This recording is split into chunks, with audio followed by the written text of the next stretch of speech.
E aí, pessoal, queria começar o vídeo falando como eu falava antes. Vocês estão bem? Vocês estão mara?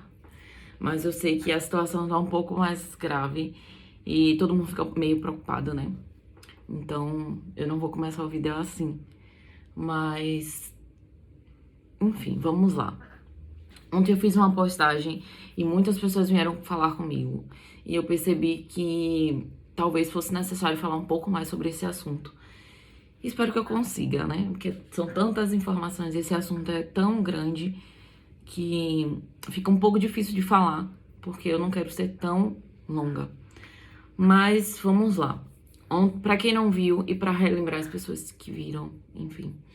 Ontem eu postei falando o seguinte: existem 3 tipos de pessoas: as que sim, as que não e as que nunca. E que a gente precisa se atentar aos sinais, para que a gente possa saber o que fazer quando a gente identifica que tal pessoa que está na nossa vida faz parte do grupo das pessoas que não. E que a gente precisa estar atento a isso, porque muitas vezes a gente deixa passar, a gente não percebe. E quando a gente se dá conta, essa pessoa já se enquadrou naquelas do grupo que nunca. E quando isso acontece, muitas das consequências dessa presença na nossa vida são muito graves ou, às vezes, até irreversíveis, nos causam consequências irreversíveis. Então, é sempre bom a gente estar atento e escolher bem quem a gente tem ao nosso lado.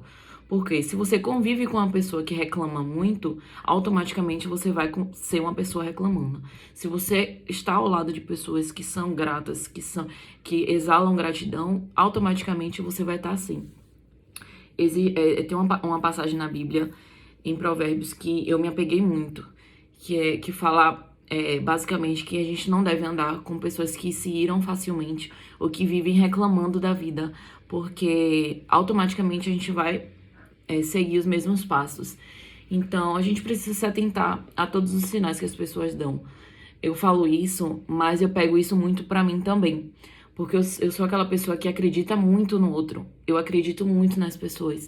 Então eu vou sempre estar ali tentando, eu vou sempre estar ali investindo, até chegar ao ponto daquela pessoa fazer algo absurdo que eu venha a desistir de vez. E muitas vezes quando isso acontece, essa pessoa se enquadra no perfil das pessoas que nunca. E me causa sérios problemas, né? E assim, sérios problemas no que eu digo, não coisas absurdas, mas questões que eu poderia ter evitado e que não teriam me abalado tanto, principalmente psicologicamente. E hoje vivemos numa situação de pandemia, né? E que é um vírus que se espalha muito rápido. E que para que ele se espalhe, é preciso que haja o contato pessoal entre as pessoas. Só que além disso que está acontecendo com esse vírus, as pessoas estão ficando muito ansiosas e em pânico. E esse pânico e essa ansiedade não é passado de forma com contato pessoal, e sim principalmente com contato virtual, muitas das vezes. Então é preciso a gente se atentar e ter muito cuidado com aquilo que a gente permite estar na nossa vida e entrar na nossa vida.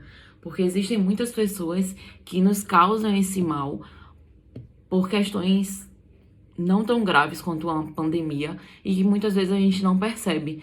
Por exemplo, se você convive com uma pessoa e essa pessoa faz algo, ou até essa pessoa não fez algo porque quis, mas que de um certo modo lhe causou um enjoo, lhe causou uma dor no estômago, uma dor de cabeça, você se sentiu mal, você ficou com ânsia de vômito, isso são sintomas claros de ansiedade. E se a sua relação com essa pessoa tá lhe causando isso, é preciso analisar bem se é realmente isso que você quer pra sua vida. Porque muitas vezes a gente acha que a gente gosta do outro, que o outro é uma bênção na nossa vida, que a gente tá super feliz, mas quando a gente vai analisar de fato a situação, não é bem isso que tá acontecendo. Então, é preciso sempre analisar o que é que de fato tá pesando, porque quando você for se dar conta, talvez seja num momento que você já tenha se destruído muito. E não porque o outro é uma pessoa ruim, ou porque o outro lhe fez algo de muito grave, ele fez algo de mal, assim, propositalmente. E, enfim, mas talvez por você ter permitido que isso acontecesse, porque você criou uma expectativa, ou porque você colocou algo no colo dessa pessoa que essa pessoa não tinha que lhe oferecer. Muitos dos nossos problemas, grande parte, e para não dizer todos, porque eu acho que todos, dos nossos problemas são causados por nossas relações interpessoais.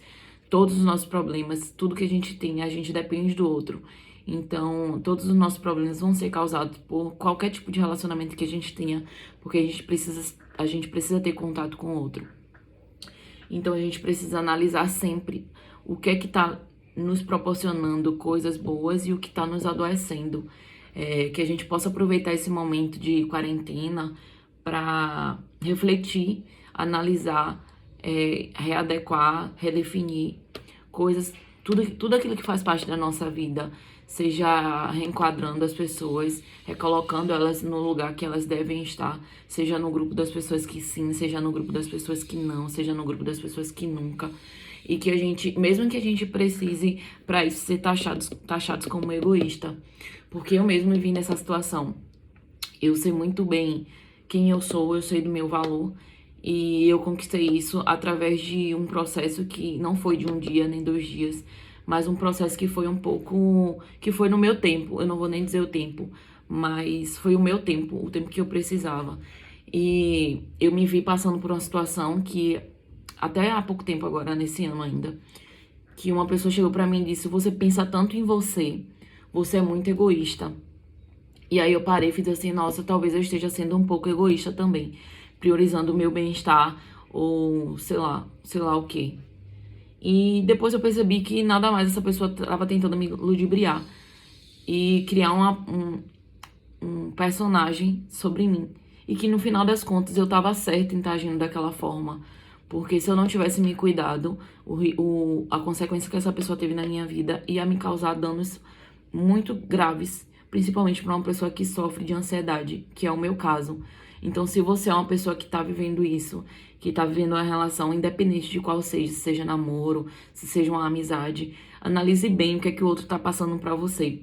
Porque até me dizer que eu não sou aquilo que eu acho que eu sou, eu já ouvi. E poxa, se eu não tenho noção e clareza e certeza de quem eu sou, eu vou estar sempre sendo jogada pra lá e pra cá pelas pessoas. E no final das contas, eu vou estar só lidando com com as minhas questões internas. Então, é sempre bom a gente analisar qual o papel que o outro está tendo na nossa vida, qual a importância e o que devemos fazer para lidar com isso. Eu não sou psicóloga, eu não sou terapeuta, mas eu sou uma pessoa que sofre isso também.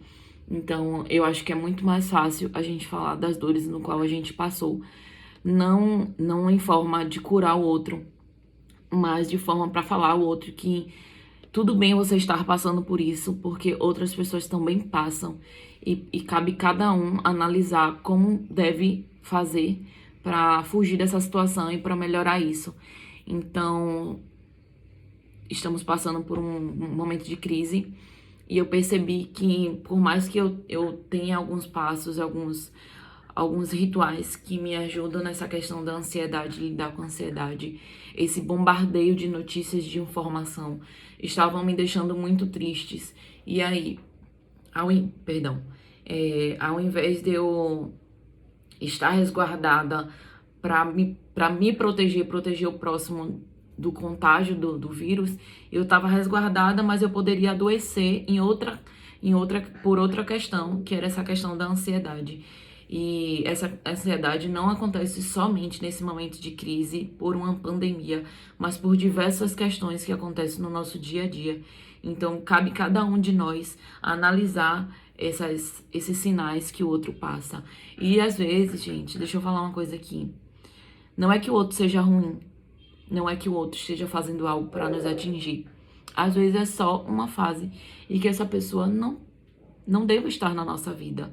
Então a gente precisa até se atentar a isso. Não demonizar o outro, sabe? Não achar que somos o alecrim dourado que nasceu no campo, sem ser semeado e que o resto tudo não presta. Não é isso, é uma reflexão, É uma análise interna que a gente precisa fazer de quem está na nossa vida, de quem o outro é na nossa vida e de quem somos na vida do outro. Porque se você é uma pessoa que reclama muito, se você acha que sua vida tá uma merda, mas que você não faz nada pra melhorar isso, então talvez você seja uma pessoa que se enquadra na faixa do não na vida de outra pessoa. Então, se essa pessoa se afastar de você, talvez, e você não entenda o porquê, talvez você precise analisar essas questões também. Então, é um processo de autoconhecimento para você entender quem você é para você, quem você é na vida do outro, quem o outro é na sua vida. E assim a gente se fortalecer cada vez mais, porque senão a gente vai continuar tendo problemas. E inteligência emocional é isso. Não é não sofrer, mas é aprender a lidar com as situações da nossa vida. E, enfim, eu não vou falar mais, porque já tem quase 11 minutos de vídeo. E eu não quero que seja cansativo e sim reflexivo. Então que a gente possa continuar trocando durante esses dias, pra gente não acabar enlouquecendo e a sociedade adoeça de uma outra forma que não seja pelo vírus, tá? Como já tem adoecido. Então vamos se atentar, vamos ver as circunstâncias e vamos entender que sim, podemos ser pessoas compassivas, e pessoas em paz e felizes pra gente, pro outro, pro mundo e melhorar o mundo e a nós a cada dia, né? É isso. Que tenha feito sentido pra você e que você possa compartilhar com outras pessoas também. Obrigada.